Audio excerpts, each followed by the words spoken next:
Hello नमस्कार, आप सभी का एक बार फिर से हार्दिक स्वागत है। बात करेंगे इस वीक के फर्स्ट एडिटोरियल सेशन की, मींस आज 8 फरवरी का फर्स्ट एडिटोरियल हम डिस्कस कर रहे हैं। सबसे पहले तो कुछ कोर्सेज़ की जानकारी। तो ये वाला कोर्स ग्रामर का कोर्स, जैसा कि मैं बताता रहता हूँ आपको, एप्लीकेशन पर उपलब्ध है। यहाँ 4 टॉपिक्स ऑलरेडी हम डिस्कस कर चुके हैं, noun, pronoun, adjective and adverb. अभी वॉइस चल रहा है, वॉइस के 3 पार्ट्स यहाँ पे अपलोड हो चुके हैं। नेक्स्ट पार्ट आज अपलोड कर दिया जाएगा। तो ये वाला कोर्स आप बाई कर सकते हैं। यहाँ पे आपको PDF भी मिलता है। इसे बाई करने के लिए सबसे पहले आपको आशीष क्लासेस एप्लीकेशन प्ले स्टोर से डाउनलोड करना पड़ेगा। इसको अब जब आप डाउनलोड करेंगे तो और भी बहुत सारे कोर्सेज आपको कुछ इस तरीके से नज़र आते हैं, जिनमें से एक क्लोज टेस्ट और पैराजंबल का कोर्स है। यहाँ पर PDF with video solution provide करवाया गया है। और ख़ास बात यह है कि जो भी पैराजंबल या क्लोज टेस्ट आपको प्रोवाइड करवाया जा रहा है या करवाया जाएगा आगे, वो सब न्यूज़पेपर से बनाकर प्रोवाइड करवाया जाएगा। कहीं भी कट कॉपी पेस्ट नहीं है, सब हमने पूरी मेहनत से तैयार करके इसको डिज़ाइन किया है। बात करें कुछ ई बुक्स की, तो वोकैबुलरी ई बुक्स उपलब्ध हैं। 3 बुक्स वोकैबुलरी ई बुक की हैं, और एक ई बुक जो है वो आपको यहाँ मिलेगी एयरफोर्स और नेवी के स्टूडेंट्स जो NDA, CDS, एयरफोर्स, नेवी की तैयारी करते हैं, उनके लिए मॉक टेस्ट पेपर्स के रूप में उपलब्ध है। एक ये वाला कोर्स है जो हर वेंसडे को स्टार्ट करते हैं, तो अब वेंसडे को हम स्टार्ट करेंगे ये वाला बैच। तो यहाँ पर 2 एडिटोरियल्स पर डे आपको मिलते हैं, जबकि यूट्यूब पर ये 1 एडिटोरियल मिलता है। तो इस एडिटोरियल के अतिरिक्त एक और एडिटोरियल यहाँ पे मिलेगा, PDF दोनों का आपको मिलता है। तो ये वाला कोर्स आप बाई कर सकते हैं। आइए करते हैं स्टार्ट कॉमन एरर से। पहला क्वेश्चन देखिए, the central bank has also understandably sought to privilege its role. Central bank का मतलब RBI से है। RBI ने, अब ऑल्सो का प्रयोग आपको पता होना चाहिए कि हम यूज़ करते हैं कहाँ पे, मैन वर्ब से पहले। तो अब देखिए हेल्पिंग वर्ब के बाद में है। अब आप पूछेंगे कि सर अंडरस्टैंडेबली आ गया, तो ये तो एडवर्ब आ रहा है बीच में, ठीक है। बाकी सॉर्ट से पहले ही है। सॉर्ट जो है वो सीक की यहाँ पे 3rd फॉर्म है, सीक सॉर्ट होता है, चाहना, तलाशना। तो केंद्रीय बैंक जो है RBI है, वो समझ में आती है ये बात कि उसने चाहा है टू प्रिविलेज इट्स रोल, कि वो अपने इस रोल को प्राथमिकता देगा, ठीक है। प्रिविलेज का मतलब होता है विशेषाधिकार, प्रेरोगेटिव। अगर इसका नाउन के रूप में यूज़ देखते हो आप, तो इसका मतलब होता है प्रेरोगेटिव, विशेषाधिकार। लेकिन चूंकि ये वर्ब है यहाँ पे, तो इसका मतलब होगा प्राथमिकता देना या इस चीज़ को अधिक महत्व देना, ठीक है। तो ये अधिक महत्व देना चाहा है किस रोल को, as the government's debt manager. Government के जो कर्जे संबंधी कामकाज देखता है, गवर्नमेंट पे जो कर्जा है, डेट है, उसको मैनेज करने वाला जो कामकाज देखता है, उसका रोल यहाँ निभाना चाहेगा थ्रू, देखो थरा दे रखा है, ये संपूर्ण को बोलते हैं एडजेक्टिव है, जबकि आपको इस माध्यम से चाहिए। माध्यम क्या है, clutch of regulatory announcements. Clutch का मतलब होता है ग्रुप, मतलब कुछ यहाँ पे अनाउंसमेंट, रेगुलेटरी अनाउंसमेंट्स, नियमों संबंधी कुछ घोषणाओं के माध्यम से। तो माध्यम के लिए आप लगाते हैं थ्रू, THROUGH। जबकि ये जो थरा बोलते हैं इसको, ये एडजेक्टिव है, इसका मतलब संपूर्ण होता है। फिर थरली बनता है एडवर्ब LY जोड़कर। आपका आंसर होगा 2 नंबर। दूसरा क्वेश्चन है, the RBI can not afford to drop its guard. तो RBI जो है अफोर्ड नहीं कर सकता, अफोर्ड का मतलब वहन नहीं कर सकता, ठीक है। To drop its guard, guard का मतलब वैसे प्रोटेक्शन को बोलते हैं, ड्रॉप का मतलब ढिलाई बरतना। मान लीजिए कि वो अपनी पकड़ ढीली नहीं कर सकता किस चीज़ पर, ऑन विजिलेंस। विजिलेंस का मतलब होता है सतर्कता, वॉचफुलनेस, ओवर प्राइसेस, कीमतों को लेकर, और विद इंटरेस्ट रेट सो लो, है ना, और वो भी ऐसी स्थिति में जब इंटरेस्ट रेट है, ब्याज की दरें इतनी कम है, उस कंडीशन में अपनी सतर्कता, अपनी जो निगरानी है वो कम नहीं कर सकता, ढिलाई नहीं बरत सकता, ये इस चीज़ को वहन नहीं कर सकता। यहाँ पे कोई एरर नहीं है, आपका आंसर नो एरर होना चाहिए। और तीसरा क्वेश्चन है, with interest rates being held at near record lows and inflation still persisting about the RBI's benchmark repo rate of 4% resulting in negative real returns for savers. तो इस चीज़ के साथ कि ब्याज दरें जो हैं वो अभी भी रिकॉर्ड, मतलब निम्न स्तर पर बनी हुई है, और वो भी निम्न स्तर इतना है कि रिकॉर्ड स्तर है, ये इतना नीचा कभी नहीं रहा, कहने का मतलब। एंड इन्फ्लेशन स्टिल परसिस्टिंग, और महंगाई अभी भी बनी हुई है। About the RBI's benchmark repo rate, about का मतलब के ऊपर, और RBI's बेंचमार्क रेपो रेट का मतलब है, बेंचमार्क का मतलब जिस आधार पर आप और दरों को निर्धारित करते हैं उसे बेंचमार्क या मानक या स्टैंडर्ड कह सकते हैं। RBI के जो स्टैंडर्ड रेपो रेट है 4% की, इसका परिणाम क्या निकला है, नेगेटिव रियल रिटर्न्स फॉर सेवर्स। इसका परिणाम ये निकला है कि इसमें नेगेटिव रियल रिटर्न्स आए हैं सेवर्स। सेवर्स का मतलब हो गया जो बचत करने वाले लोग हैं उनके लिए नकारात्मक यहाँ पे रिटर्न्स आए हैं। रिटर्न्स का मतलब निवेश जो आपने किया है उस पे कितना आपको मुनाफा हुआ है या कितना आपको घाटा हुआ, वो निवेश पे किया गया जो भी घाटा या मुनाफा है उसको रिटर्न्स बोला जाएगा। The RBI can ill afford का मतलब है ये चीज़ कि अफोर्ड नहीं कर सकती। देखो ये दे रखा ना, the RBI can not afford, इसी को बोलते हैं इल अफोर्ड। ठीक है, तो आरबीआई अफोर्ड नहीं कर सकता टू ड्रॉप देयर गार्ड। अब देखो देयर नहीं आएगा आरबीआई के लिए, इट्स आएगा कि वो अपनी पकड़ ढीली नहीं कर सकता। ठीक है, बाकी हम सारा पढ़ेंगे ही एडिटोरियल में।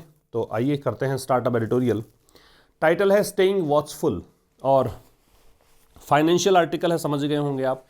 एक बार फिर से एमपीसी जो है मॉनेटरी पॉलिसी कमेटी है, उसने जो इंटरेस्ट रेट्स हैं वो अनचेंज्ड रखी है। अकोमोडेटिव स्टांस अभी ये एक और वित्त वर्ष तक के लिए अपना मेंटेन रखेगी, इसी को लेकर ये आर्टिकल लिखा गया है।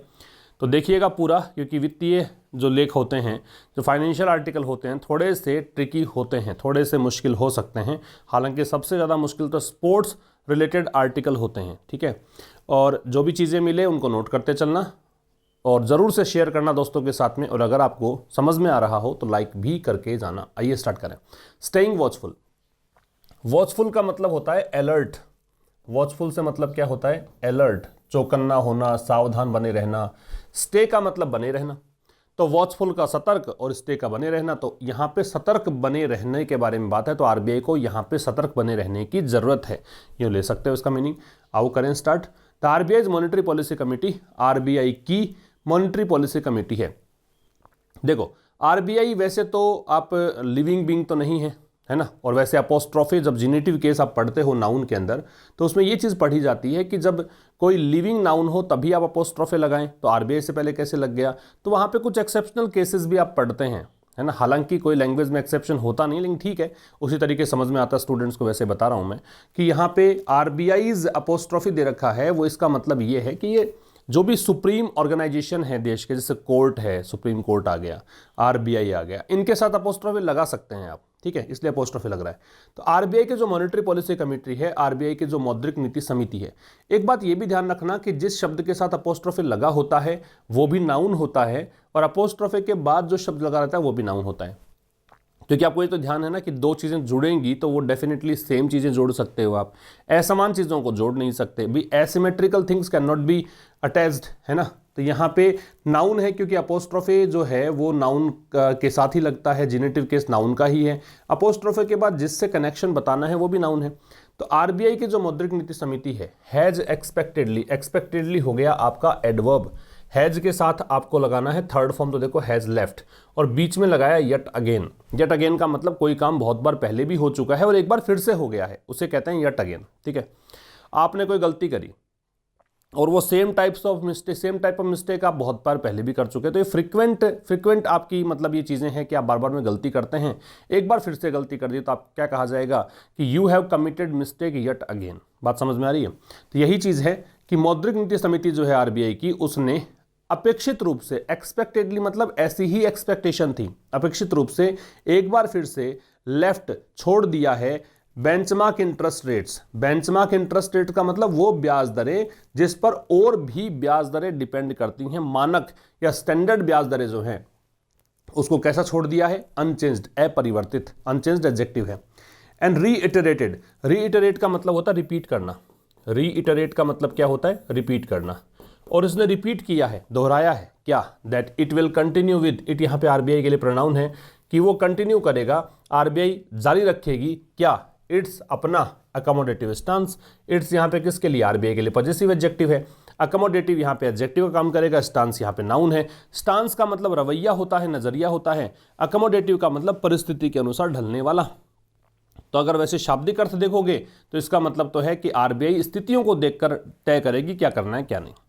वैसे अकोमोडेटिव स्टांस जो होता है, कई तरह के स्टांस देखने को मिलेंगे। अगर आप फाइनेंशियल आर्टिकल्स पढ़ते हो और आप पहले आपने देखा है मेरे साथ, तो डेफिनेटली आप जानते होंगे अकोमोडेटिव स्टांस क्या है। इसके अंदर ब्याज दरें कम रखी जाती हैं, जिसके कारण जो इकोनॉमी है उसको बूस्ट किया जा सके, उसको मतलब एक्सपेंड किया जा सके, मनी को एक्सपेंड किया जा सके, तो इसको बोलते हैं अकोमोडेटिव स्टांस। ठीक है, तो यहाँ पे आरबीआई की जो मौद्रिक नीति समिति है, जैसा कि अपेक्षित था वैसा ही इसने एक बार फिर से जो बेंचमार्क इंटरेस्ट रेट्स हैं उनको अपरिवर्तित रखा है। और यहाँ पे फिर से इसने दोहराया है कि ये अपना जो एकोमोडेटिव स्टांस है उसको कंटिन्यू करेगी, ठीक है, इसी के साथ कंटिन्यू करेगी एटलीस्ट कम से कम कितने समय के लिए, into the next fiscal year, अगला जो वित्त वर्ष आएगा तब तक तो ये इसी को लेकर चलेगी।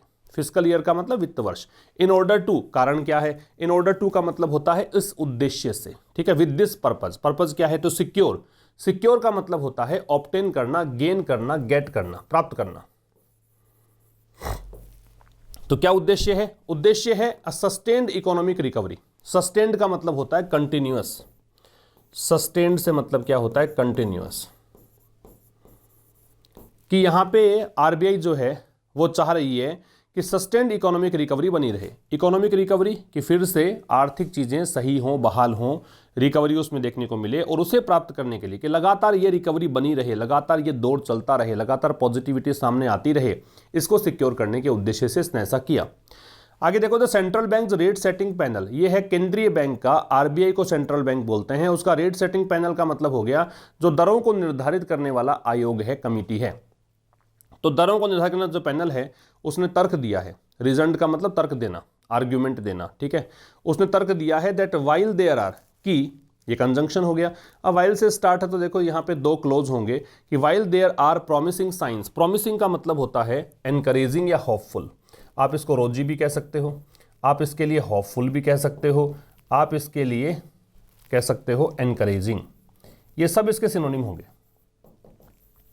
ठीक है। तो यहां कह रहा है कि प्रॉमिसिंग तो एडजेक्टिव हो गया क्योंकि साइंस की विशेषता बता रहा है, साइन यहां पे नाउन हो गया, कि यद्यपि, अब देयर से स्टार्ट है भाई, वाइल भी यहां पे एक प्रकार से कंजंक्शन है, कॉन्ट्राडिक्टरी स्टेटमेंट के लिए आता है, जो दो अलग अलग स्टेटमेंट हो उसको कनेक्ट करने के लिए आता है। तो देयर से स्टार्ट किया तो आर लग रहा है प्रॉमिसिंग साइंस को देखकर, कि यद्यपि ऐसे काफ़ी परिणाम हैं, प्रोत्साहन वर्धन करने वाले परिणाम हैं, संकेत हैं, in the welter of data, किसमें, वेल्टर ऑफ डेटा में। वेल्टर का मतलब होता है बहुत बड़ी संख्या में, अ नंबर ऑफ या अ लॉट ऑफ, इसको बोलते हैं वेल्टर। दैट की इट हैज लुक्ड एट, मतलब वो परिणाम, ये दैट रिलेटिव प्रोनाउन है, ये वो डेटा जिस पर इसने ध्यान लगाया है, जिसको इसने देखा है, किसने देखा है, ये जो पैनल है इसने। The ongoing recovery is still to gather firm traction, यहां तक का एक पार्ट हो गया। अब आप पढ़ोगे फिर भी द ऑनगोइंग रिकवरी का मतलब जो फिलहाल चल रही है, जो कंटिन्यू है रिकवरी का दौर, इज स्टिल टू, स्टिल का मतलब इवन नाउ, अभी भी इसको गैदर करना है, मतलब प्राप्त करना है, इकट्ठा करना है, फर्म का मतलब दृढ़, ट्रैक्शन का मतलब एक्सेप्टेंस, ट्रैक्शन का मतलब एक्सेप्टेंस, अभी भी इसको एक्सेप्टेंस प्राप्त करना है। मेकिंग इट क्रूशियल, इसको महत्वपूर्ण बनाते हुए, to provide continued policy support, provide मतलब प्रदान करना, कंटिन्यूड लगातार, पॉलिसी सपोर्ट नीति का सपोर्ट, फॉर रिस्टोरिंग ग्रोथ, किसके लिए, ग्रोथ को रिस्टोर करने के लिए। एक बार फिर समझना, सेंट्रल बैंक की जो रेट सेटिंग पैनल है उसने तर्क दिया है, क्या तर्क दिया है, कि यद्यपि यहाँ काफ़ी सारे ऐसे अच्छे अच्छे मतलब संकेत मिल रहे हैं, फुल ऑफ होप मतलब आशाजनक, ऑप्टिमिस्टिक यहाँ पे साइंस मिल रहे हैं, जब बहुत सारे डेटा देखते हैं। वेल्टर का मतलब वैसे बहुत सारे डेटा, लेकिन अगर चूंकि बहुत सारी चीज़ें अगर होंगी तो आप कंफ्यूज भी होंगे, तो कंफ्यूजिंग डेटा भी कह सकते हो आप, ठीक है। तो कह रहा है कि यद्यपि ऐसे काफ़ी एनकरेजिंग संकेत मिल रहे हैं, बहुत सारे आंकड़ों को देखकर, जो भी इसने आंकड़े देखे हैं, है ना, उनको देखकर लगता है कि संकेत तो काफ़ी अच्छे हैं, रिकवरी काफ़ी अच्छे होने वाली है। आगे इसने कहा फिर भी जो हाल फिलहाल रिकवरी चल रही है ना, उसको अभी ट्रैक्शन प्राप्त करना है, ठीक है, अभी भी इसको मतलब वो रफ्तार, वो एक्सेप्टेंस प्राप्त करना है, मार्केट का एक्सेप्टेंस प्राप्त करना है, कि अभी ये रफ्तार लगातार जारी रहेगी, ये पता नहीं, एग्जैक्टली नहीं कह सकते, हालांकि संकेत तो काफ़ी अच्छे हैं, फिर भी आप ये सुनिश्चित रूप से नहीं कह सकते, ठीक है। Making it crucial to provide continued policy support for growing restoring growth, इस प्रकार से इसने क्या किया, इस प्रकार से इसने ये महत्वपूर्ण बना दिया कि आप अगर चाहते हो कि पॉलिसी सपोर्ट लगातार जारी रहे, मतलब किसके लिए, रिस्टोरिंग ग्रोथ, मतलब ग्रोथ के लिए, ग्रोथ को रिस्टोर करने के लिए इसने ये जरूरी बना दिया कि यहाँ पे लगातार पॉलिसी सपोर्ट मिलता रहे, इसलिए हमने ये काम किया, ये सपोर्ट दिया पॉलिसी का। समझ में आ रही है बात, फिर समझ लेना। सेंट्रल बैंक की रेट सेटिंग पैनल है ना, उसने तर्क दिया, इससे पूछा कि भाई आपने ये जो स्टांस बनाए रखने की बात करी है, क्यों किया ऐसा, क्यों आप बेंचमार्क रेट्स उनको चेंज नहीं कर रहे। तो उन्होंने कहा कि ठीक है, मान रहे हैं कि अभी परिणाम तो अच्छे आ सकते हैं, भविष्य अच्छा दिख रहा है हमारे को, संकेत काफ़ी अच्छे हैं, फिर भी यहाँ पे अभी फर्म ट्रैक्शन नहीं मिला है, पूरा एक्सेप्टेंस नहीं कह सकते आप मार्केट का, कि एग्जैक्टली नहीं कह सकते कि ऐसा होगा क्या। इसलिए हम इस चीज़ को सुनिश्चित करने के उद्देश्य से, ग्रोथ को रिस्टोर करने के उद्देश्य से हम क्या कर रहे हैं, लगातार पॉलिसी सपोर्ट यहाँ प्रोवाइड कर रहे हैं। समझ में आ रही बात? आगे देखो, द शार्प डेसिलरेशन। डेसिलरेशन जो होता है वो एक्सीलरेशन का अपोजिट होता है। डेसिलरेशन का अगर अपोजिट करोगे तो एक्सीलरेशन होगा। डेसिलरेशन में चीज़ें नीचे गिरती हैं, एक्सीलरेशन चीज़ें ऊपर उठती हैं। ठीक है, तो कह रहा है कि द शार्प डेसिलरेशन, शार्प का मतलब काफ़ी तीखा, काफ़ी तेज, तो तेजी से जो यहाँ गति कम हुई है किसकी, रिटेल इन्फ्लेशन इन दिसंबर।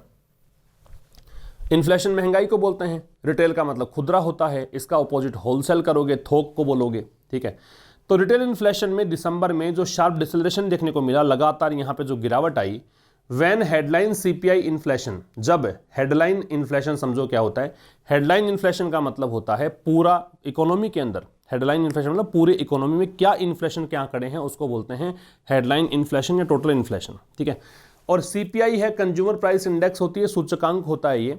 इसमें क्या होता है, इसमें आपको जो कंज्यूमर प्राइस इंडेक्स है, तो डेफिनेटली जो कंज्यूमर यूज करते हैं फूड और एनर्जी आइटम्स होते हैं, उनकी कीमतों में कितना बदलाव हुआ है पर मंथ, वो दर्शाने वाली एक सूचकांक है, एक इंडेक्स है। तो कह रहा है जो शार्प डिसेलरेशन हुआ है रिटेल इन्फ्लेशन में दिसंबर के अंदर बहुत तेजी से जो गिरावट आई है महंगाई में, जब हेडलाइन सीपीआई इन्फ्लेशन, ईज का मतलब होता है ढिलाई बरतना, वैसे ईज का मतलब यहाँ पे कम हो जाना है। ये कम होकर कितना हो गई, 4.6% तक। किसके बाद, after being stuck above, stuck जो है वो थर्ड फॉर्म है क्योंकि बीइंग आ रहा है, आफ्टर प्रेपोजिशन है इसलिए यहाँ पे आईएनजी आ रहा है। स्टक का मतलब चिपकना कह सकते हो, स्टिक होने को बोलते हैं चिपकना। किसके बाद, जब ये आरबीआई के जो अपर टॉलरेंस थ्रेशोल्ड ऑफ 6%, अपर का मतलब ऊपर वाला, टॉलरेंस का मतलब सहिष्णुता, सहनशीलता, थ्रेशोल्ड का मतलब होता है लेवल, थ्रेशोल्ड का मतलब क्या है, लेवल। तो आरबीआई का एक थ्रेशोल्ड है, टॉलरेंस थ्रेशोल्ड है कि यहां तक तो आरबीआई वहन कर सकता है, अफोर्ड कर सकता है। 6% तक जा चुका था ये। ठीक है, लगातार 6 महीने तक गया था 6%, फॉर 6 स्ट्रेट मंथ्स, लगातार 6 महीने तक, स्ट्रेट मंथ्स का मतलब कंजेकेटिवली, तो लगातार 6 महीने तक आरबीआई का जो थ्रेशोल्ड था, आरबीआई ने जो तय किया था कि यहां तक तो कोई बात नहीं है, तो वो 6% तक था और सबसे ऊपर स्तर पे पहुंच गया था। क्या चीज, इन्फ्लेशन। वो अब जाके दिसंबर में कितनी हो गई, मतलब कम हो गई, और यहां पे सीपीआई इन्फ्लेशन जो है, हेडलाइन सीपीआई इन्फ्लेशन जो है वो यहां तक पहुंच गई 4.6% तक, कम हो गई ना, 1.4% कम हो गई। क्लियरली अपीयर्स, अब ये जो डेसिलरेशन आया है इसका सब्जेक्ट ये है, क्लियरली एडवर्ब है, अपीयर्स वर्ब है, तो ये स्पष्ट रूप से बताता है, प्रतीत होता है, मतलब अपीयर होता है, to have smooth the brow. ये स्मूथ द ब्रो का मतलब क्या है, ब्रो का मतलब आईब्रो से है, बोहें जो होती है आईब्रो होती है आंख के ऊपर, इसको बोलते हैं। जब आप गुस्से में होते हो, टेंशन में होते हो, तो आईब्रो जो है थोड़ी ऊपर चढ़, त्योरिया चढ़ जाना होता है ना, जब आप कंफर्टेबल नहीं हो। जबकि आप बिल्कुल शांत हो, कंफर्टेबल हो, तो ये आपकी जो आईब्रो हैं बिल्कुल सीधी हो जाती हैं। इसका मतलब ये है कि ऐसा लगता है कि जो ये डेसिलरेशन आया है, जो महंगाई में कमी आई है, इस कारण से जो 6 मेंबर्स थे कमिटी के, किसके, मॉनेटरी पॉलिसी कमेटी के, एमपीसी के, वो बिल्कुल अब एकदम कंफर्टेबल हालत में पहुंच गए हैं, बिल्कुल कंफर्ट फील कर रहे हैं, बिल्कुल रिलैक्स्ड हैं। ठीक है, एंड प्रोवाइडेड देम, और इस चीज ने क्या किया है, उनको प्रोवाइड किया है, किनको, इन 6 मेंबर्स को, क्या, the space to stay focused, मतलब अब उनको वो स्पेस दिया है। स्पेस का मतलब यहां पे होता है एडजस्ट करने का स्थान। ठीक है, तो स्पेस दिया है स्टे फोकस्ड की वो ध्यान केंद्रित रखें, इन द नियर टर्म मतलब निकट भविष्य में ध्यान केंद्रित रखें, किस पर, ऑन प्रायोरिटाइजिंग ग्रोथ, फोकस अपने ऑन लग गया। प्रायोरिटाइजिंग का मतलब होता है प्राथमिकता देना, प्रायोरिटी देना, ग्रोथ का मतलब वृद्धि, कि ग्रोथ को प्रायोरिटाइज करें, इस पर फोकस्ड रहें। निकट भविष्य की अगर बात करें तो ये उनको स्पेस मिल गया है इस कारण से, क्योंकि यहां पे बहुत तेजी से महंगाई में कमी देखने को मिली दिसंबर में। ठीक है, आगे देखो, the role out of the कोविड-19 वैक्सीनेशन। रोल आउट का मतलब होता है इंट्रोड्यूस करना। कोई भी प्रोडक्ट मार्केट में अगर आप नया इंट्रोड्यूस करते हो, लॉन्च करते हो, उसको बोलते हैं रोल आउट। तो रोल आउट का मतलब इंट्रोड्यूस करना भी होता है, और रोल आउट का मतलब लॉन्च करना भी होता है। क्या होता है, लॉन्च करना। तो कह रहे थे रोल आउट ऑफ द कोविड-19 वैक्सीनेशन प्रोग्राम तो जो कोविड-19 वैक्सीनेशन प्रोग्राम का जो लॉन्च है as well as the union budget proposals, साथ में क्या है, यूनियन बजट का जो प्रपोजल्स हैं, यूनियन बजट में जो भी प्रस्ताव रखे गए हैं to give a boost to infrastructure, और क्या प्रस्ताव रखे गए हैं कि इंफ्रास्ट्रक्चर को बूस्ट दिया जाएगा, इसको बढ़ावा दिया जाएगा, इसको पुश किया जाएगा। अब आप ये मत सोचना कि यहाँ पे आपने जो वर्ब देखी है वो हैव कैसे लग गई, क्योंकि यहाँ तो द रोल आउट, क्योंकि हम लोग ये पढ़ते हैं कि एज वेल एज जो है प्रेपोजिशनल फ्रेज हैं, इससे पहले वाला जो शब्द होगा, वर्ड होगा, वही सब्जेक्ट मानना है, उसी को देखकर लगाना है। एक्चुअल में ठीक है वो बात आपकी, तो यहाँ पे एक सब्जेक्ट तो क्या मान लूँ मैं, रोल आउट को। एक और सब्जेक्ट देखो एंड के बाद में जोड़ रखा है, इनोवेशन एंड रिसर्च, दो चीजें हो गई, इसलिए यहाँ पे हैव आ रहा है।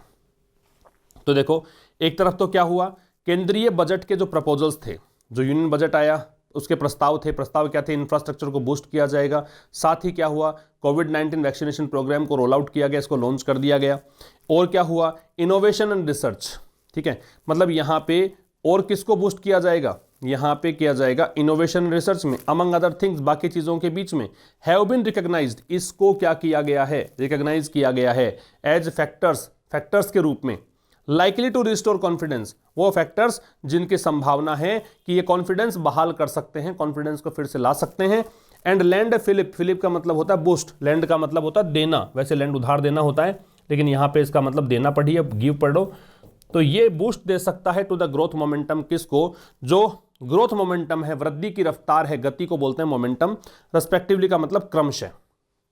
फिर समझ लेना, जो रोल आउट है कोविड-19 वैक्सीनेशन प्रोग्राम का, जो यूनियन बजट में प्रपोजल्स भी आए थे साथ में, है ना, यूनियन बजट के अंदर प्रपोजल आए थे, किस चीज़ के प्रपोजल आए थे, देखो भाई ये एंड तो इसके लिए नहीं है, एक बार समझना फिर से इसको, ये एंड इसके लिए नहीं है, ठीक है, ये एंड इसके लिए दे रखा है कि एक तो यहाँ पे कोविड-19 वैक्सीनेशन प्रोग्राम का रोल आउट हुआ, दूसरी चीज़ यहाँ पे क्या हुई कि यूनियन बजट का जो प्रपोजल्स थे, है ना, प्रपोजल किस चीज़ के लिए था कि एक तो इंफ्रास्ट्रक्चर को बूस्ट दिया जाएगा, साथ में इनोवेशन रिसर्च फील्ड है उसको भी बूस्ट दिया जाएगा, ठीक है, बाकी चीज़ों के बीच में। अब ये हैव बीन नहीं आके यहाँ पे ग्रामर के दृष्टिकोण से तो हैज़ बीन ही आना चाहिए था, ठीक है, क्योंकि यहाँ पे सब्जेक्ट यही है, एज वेल एज को देखकर नहीं, अगर वहाँ पे एंड होता तो लगा देते, ये एंड दूसरा सब्जेक्ट नहीं बना रहा, ये इसी के लिए बना रहा है, इसी के लिए आगे चल रहा है।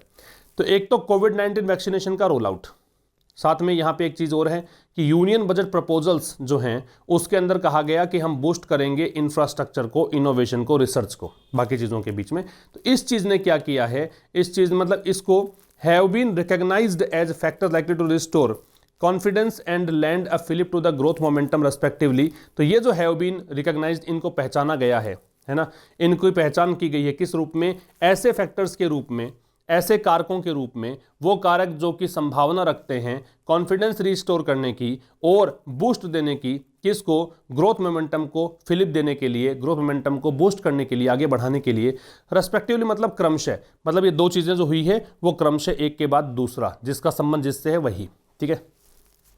आगे देखो, rural demand persistent resilience, rural demand ग्रामीण मांग, परसिस्टेंट कंटिन्यूअस, रिजिलियंस मतलब फ्लेक्सिबिलिटी, प्लाइबिलिटी, लचीलापन जो होता है। तो देखो लगातार गांव के अंदर डिमांड रिजिलियंस जो देखने को मिल रहा है is what the MPC sees undergirding the demand recovery, जिसे एमपीसी देखती है किस रूप में, अंडरगर्डिंग। अंडरगर्ड का मतलब होता है, मैंने पहले भी लिखवाया था, सपोर्ट करना, बोल्स्टर करना या ब्रेस करना, मजबूती देने को बोलते हैं अंडरगर्ड, ठीक है। द डिमांड रिकवरी, जो डिमांड रिकवरी को अंडरगर्ड करने का काम कर रही है। एमपीसी के अकॉर्डिंग जो रूरल डिमांड परसिस्टेंट रेजिलियंस बना हुआ है, लगातार उसमें जो फ्लेक्सिबिलिटी बनी हुई है, फ्लेक्सिबिलिटी का मतलब स्टिफ नहीं है कि डिमांड कम है तो कम ही है, लगातार क्या है, ऊपर नीचे होती रहती है, ठीक है, कभी बार बढ़ती भी है डिमांड। तो ये जो चीज़ है जिसे एमपीसी को लगता है कि ये डिमांड रिकवरी में हेल्प करेगी, एडेड, एड का मतलब हेल्प मिलना, इन इट्स व्यू, अपने दृष्टिकोण में, व्यू किसका व्यू है, एमपीसी का, इसीलिए एमपीसी के लिए क्या आ रहा है, इट्स आ रहा है, by good prospects for agriculture.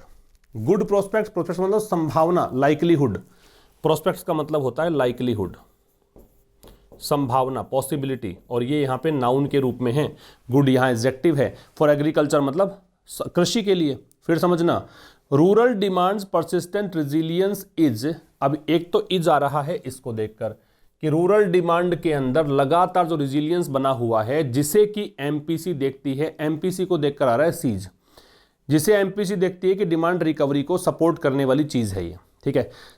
In its view, अपने दृष्टिकोण में, एडेड बाई मतलब ये चीज किसके द्वारा ऐड की गई है, किसके द्वारा इसको हेल्प मिल रही है, दृष्टिकोण को ये हेल्प मिल रही है, एग्रीकल्चर के लिए अच्छी संभावनाएं जो बनी हुई है उसके कारण ऐसा हो रहा है। ठीक है, तो यहां पे जो रिजिलियंस बना हुआ है, रूरल डिमांड परसिस्टेंट रिजिलियंस बना हुआ है, ये किसके कारण बना हुआ है, एग्रीकल्चर में जो अच्छी संभावनाएं हैं उसके चलते यहां पे अच्छा मतलब साइन देखने को मिल रहे हैं।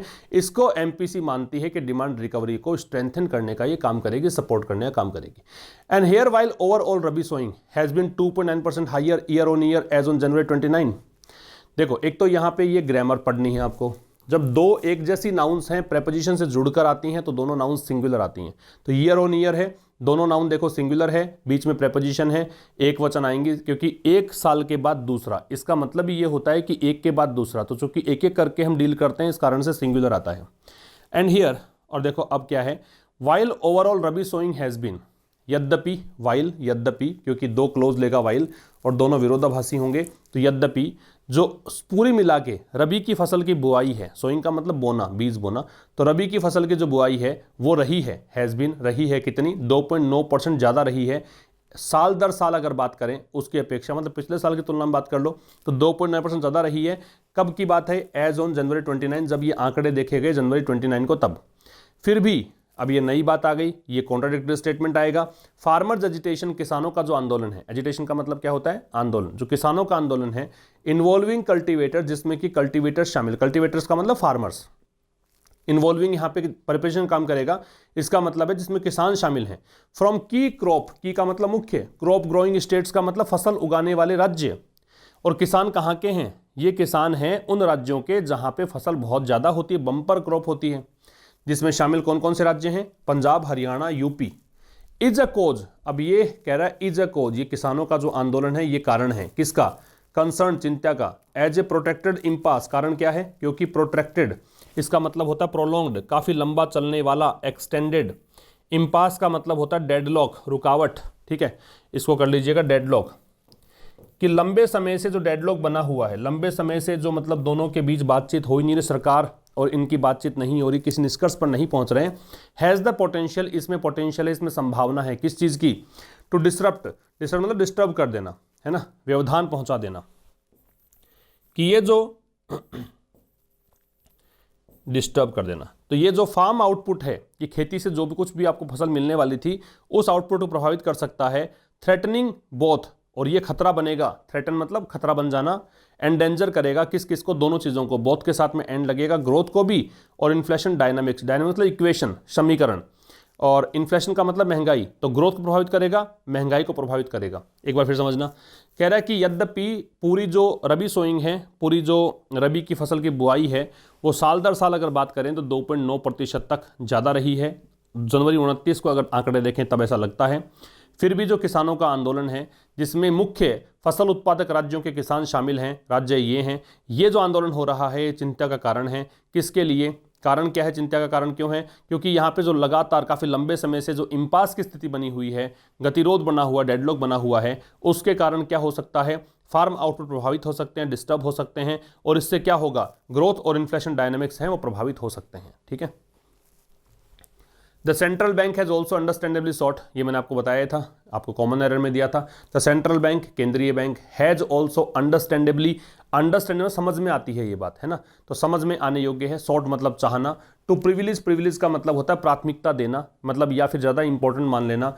इट्स रोल, यहाँ पे इट्स इसके लिए आ रहा है, रोल भूमिका, as the government debt manager, government के कर्जे से संबंधित जो मैनेजमेंट होता है उस रूप में, थ्रू किस माध्यम से, अ क्लच, क्लच का मतलब होता है ग्रुप, क्लच से मतलब है ग्रुप, समूह, ऑफ रेगुलेटरी अनाउंसमेंट का मतलब नियमों संबंधी घोषणाएं, एकंपनिंग जिसके साथ में क्या हो, द लेटेस्ट मॉनेटरी पॉलिसी, जो नवीनतम जो मॉनेटरी पॉलिसी है, मौद्रिक नीति है, वो साथ देती हुई एकंपनिंग का मतलब जो साथ में ये है। फिर समझना, सेंट्रल बैंक ने ये चाहा है, और चाहा है तो ये बात समझ में भी आती है हमारे को, अंडरस्टैंडेबली चाहा है कि वो अपना जो गवर्नमेंट का डेट मैनेजर का रोल है उसको प्राथमिकता देना चाहता है।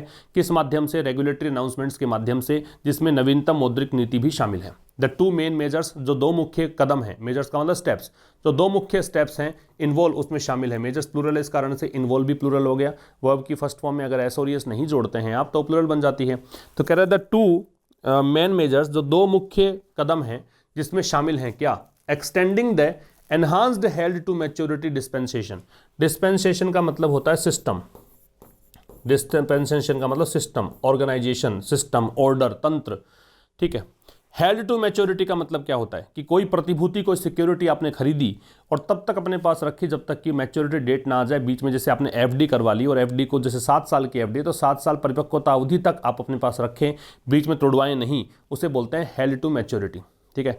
तो जो दो मुख्य कदम हैं जिसमें शामिल है क्या, एक तो शामिल है एक्सटेंडिंग, बढ़ाना, क्या, the enhanced held to maturity dispensation. Enhanced बढ़ा हुआ एडजेक्टिव है, हेल्ड टू मैच्योरिटी डिस्पेंसेशन मतलब एक ऐसा सिस्टम बनाए बैंक्स के लिए जिसमें बैंक्स जो है प्रतिभूतियों को मैच्योरिटी तक रखें। बाइंग डेट है ना, बैंक्स बाइंग डेट उन बैंकों के लिए जो कि कर्ज ले रहे हैं, बाइंग मतलब कर्ज ले रहे हैं, बढ़ा रहे हैं, और कर्ज किसके द्वारा, जो कि इशू किया जा रहा है सेंटर और स्टेट्स के द्वारा, बाई ए ईयर है ना, 1 साल तक के लिए, अप टू मार्च 31, 2023, और कब तक, 31 मार्च 2023 तक। एंड अलाउइंग और अलाउ करते हुए रिटेल इन्वेस्टर्स जो खुदरा निवेशक हैं उनको to make direct online purchases की वो सीधा ऑनलाइन परचेज कर लें, किसको, गवर्नमेंट सिक्योरिटीज़ को, गवर्नमेंट प्रतिभूतियों को, गवर्नमेंट बॉन्ड्स को, वाया इस माध्यम से, वाया मतलब माध्यम, माध्यम क्या है, रिटेल डायरेक्ट, ये एक प्लेटफॉर्म हो गया कि सीधा आप परचेज कर सकते हो online. Guild securities, guild securities का मतलब होता है ऐसी प्रतिभूतियां जो कि हाई ग्रेड की होती है, जो हाई रिटर्न देती है आपको, ठीक है। Account held with the RBI, और ये अकाउंट किसके किसके पास रहता है, आरबीआई के पास। तो जो दो मुख्य कदम हैं उसमें शामिल हैं, एक तो क्या कदम है, मतलब ये अनाउंसमेंट जो है ना, रेगुलेटरी अनाउंसमेंट, उसकी बात कर रहा है। तो जो मुख्य जो मेजर्स यहाँ पे आरबीआई के हैं उसमें शामिल हैं, एक तो कि जो बैंक्स जो कर्ज ले रहे हैं उनके लिए जो हेल्ड टू मैच्योरिटी डिस्पेंसेशन है, ये जो सिस्टम है कि वो तब तक प्रतिभूति अपने पास रखने से मैच्योरिटी ना आ जाए, इस सिस्टम को एक्सटेंड किया जाए, बढ़ाया जाए, ठीक है। और ये कर्ज किसके द्वारा इश्यू किया जाता है, राज्य सरकार या केंद्र सरकार के द्वारा, by a year up to March 31, 2023, 1 साल तक के लिए, और कब तक ये स्कीम चले, यहां तक चले।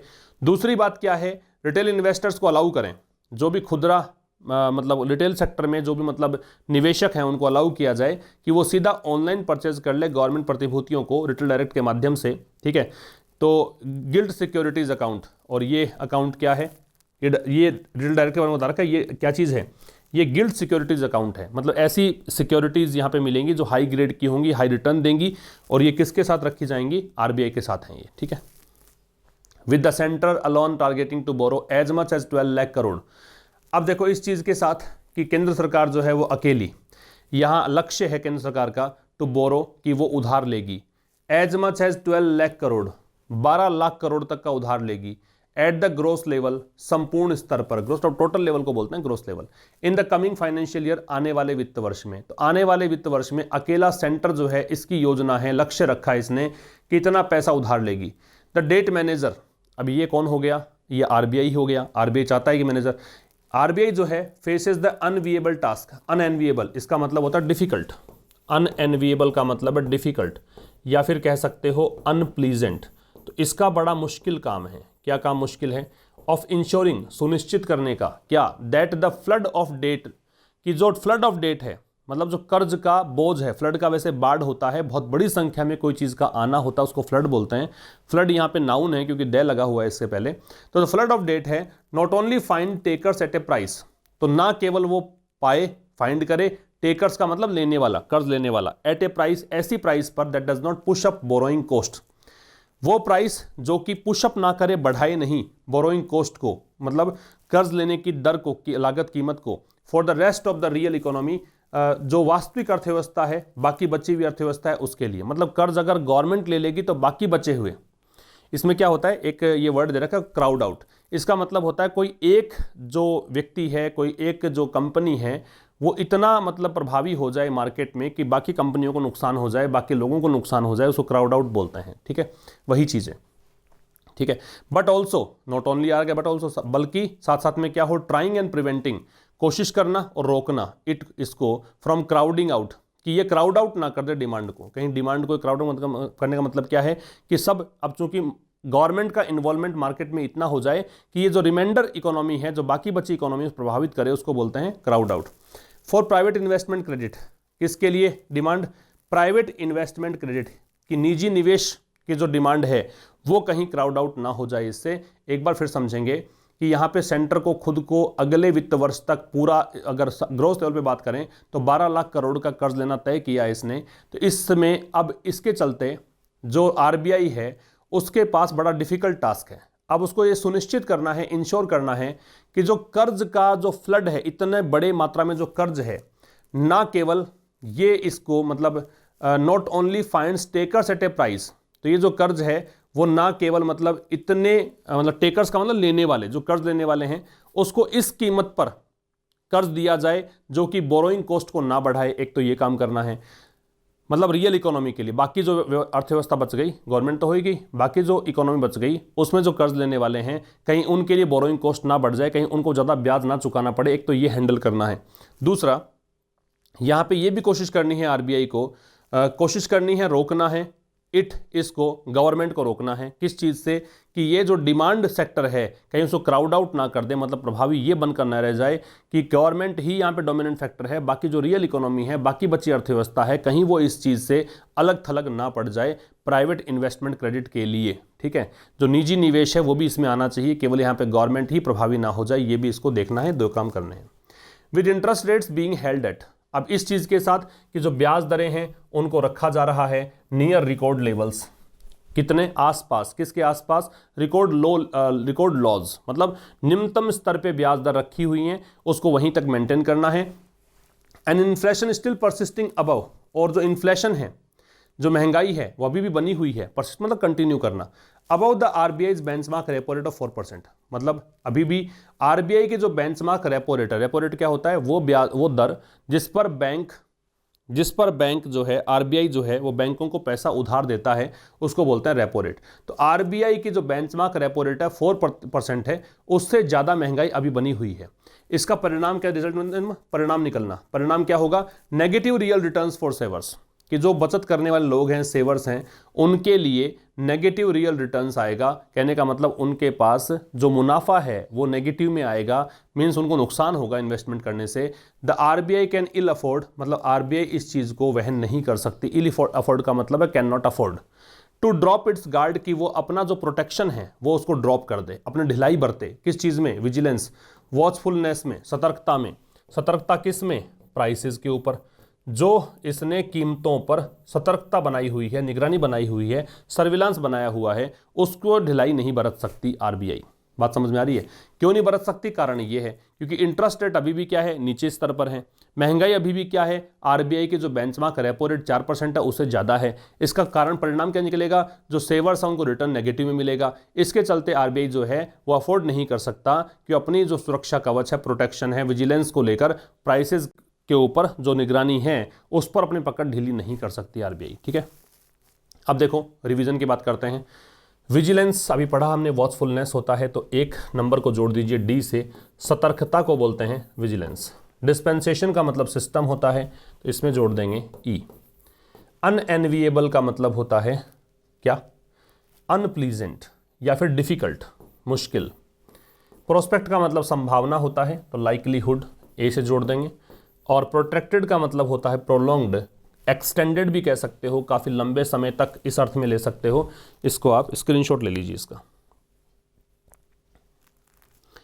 अब देखिए ट्रांसलेशन की बात करें तो काश वह हमारे साथ होता, तो ये हाइपोथेटिकल कंडीशन डिनोट करने के लिए आता है, इमेजिनेशन को डिनोट करने के लिए आता है। काश, इसके लिए आई विश लगाते हैं, फिर सेकेंड फॉर्म प्रयोग करेंगे। I wish he came with us, काश वह हमारे साथ आता, काश मैं उसका नाम जानता। I wish I knew her name, I wish काश, और मैं करता कोई भी काम तो उसके लिए सेकेंड फॉर्म का प्रयोग करेंगे। और एक है यह तुम दोनों की मिली भगत है, मिली भगत के लिए एक वर्ड होता है कोल्यूजन, साठगांठ को बोलते हैं। तो there is a collusion between both of you. There यहाँ पे इंट्रोडक्टरी सब्जेक्ट नहीं होता है, तो इट या देयर को इंट्रोडक्टरी सब्जेक्ट के रूप में आप ले सकते हो, तो देयर को लिया। इज लगाया क्योंकि ये इन्वर्जन है, तो कोल्यूजन के लिए इज है। तो देयर इज अ कोल्यूजन, किस किस के बीच? दोनों के बीच, दो के लिए तो बिटवीन ही आएगा, दोनों के बीच मिली भगत है। तो ये था दोस्तों आज का एडिटोरियल। मुलाकात होगी कल शाम 5 बजे नए सेशन के साथ, तब तक के लिए नमस्कार, थैंक यू वेरी मच।